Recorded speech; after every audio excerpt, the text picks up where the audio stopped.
Assalamualaikum warahmatullahi wabarakatuh. Alhamdulillah alladzi hadana li hadza wa ma kunna linahtadiya laula an hadana Allah. Asyhadu an la ilaha illallah wa asyhadu anna Muhammadan abduhu wa rasuluh. Amma ba'du.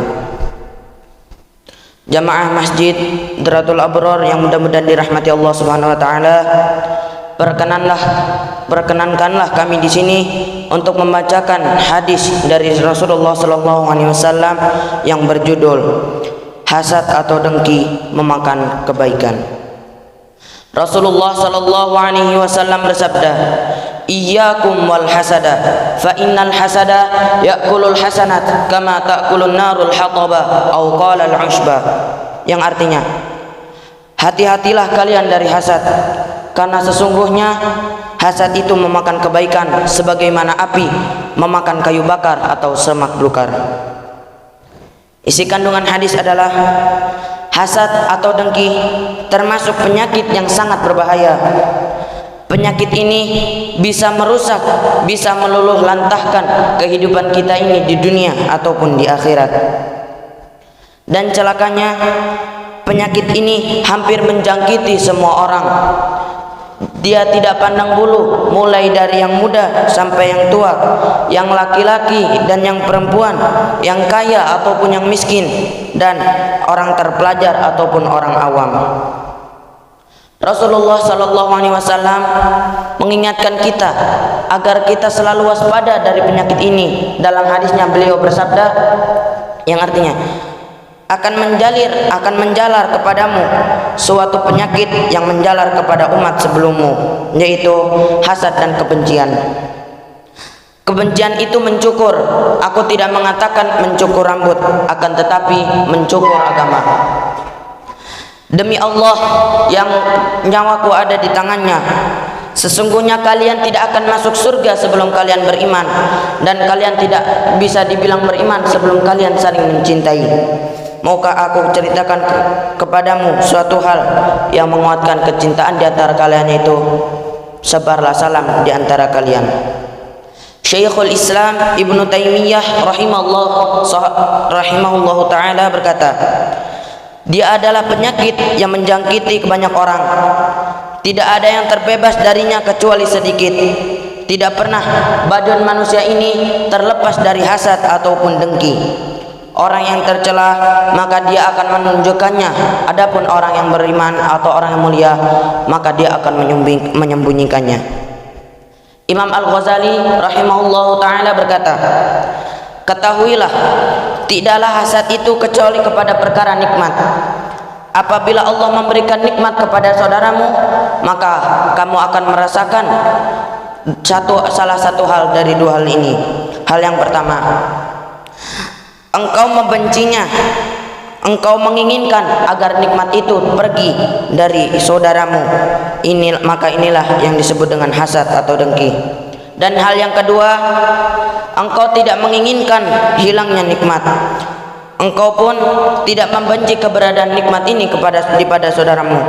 Akan tetapi timbul di hatimu keinginan agar bisa memiliki kenikmatan yang sama. Maka inilah yang disebut dengan ghibthah.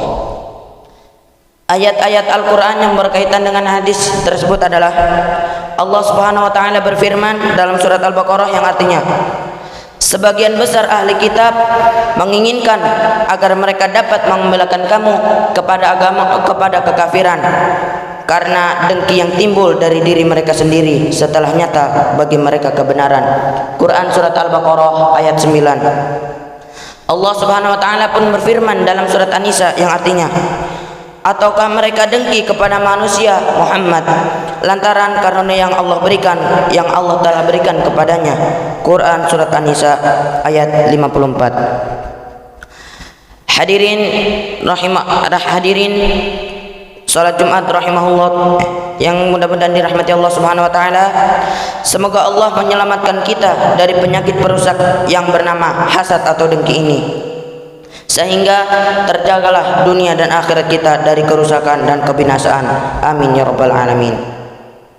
Untuk mengakhiri acara pembacaan hadis ini, alangkah baiknya kita berdoa kepada Allah Subhanahu wa taala. Mari kita tundukkan pandangan kita, mari kita tundukkan hati kita ala hadhihi niyyah wa ala kulli niyatin salihah. Al-Fatihah.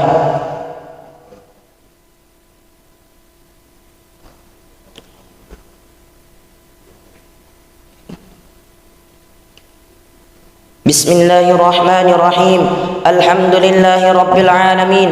Hamdan syakirin, hamdan na'imin, hamdan yuwafi ni'amahu wa yukafi'u mazidah. Ya Rabbana lakal hamdu wa lakal syukru kama yanbaghi li jalalikal karim wa 'azimi sultanik. Allahumma antas salam wa minkas salam tabarakta ya dzal jalali wal ikram. Allahumma la mani'a lima a'taita wa la mu'tiya lima mana'ta wa la yanfa'u dzal jaddi minkal jaddu. Rabbana ighfir lana wa li ikhwanina alladhina sabaquna bil iman wa la taj'al fi qulubina ghillan lil ladzina amanu rabbana innaka antar rahmanur rahim. Allahumma arhamna bil Qur'an waj'alhu lana imaman wa nuran wa hudan wa rahmah. Allahumma dzakkirna minhu ma nasina wa 'allimna minhu ma jahilna warzuqna tilawatahu ana al-laili wa atrafan nahar waj'alhu lana hujjatan ya rabbal alamin. Allahumma nawwir qulubana bitilawatil Qur'an wa zayyin akhlaqana bijahil Qur'an wa hassin a'malana bidzikril Qur'an wa bayyid wujuhana bibarakatil Qur'an wa nawwir abdanana binuril Qur'an wa najjina minan nari bikaramatil Qur'an wa adkhilnal jannata bisyafa'atil Qur'an.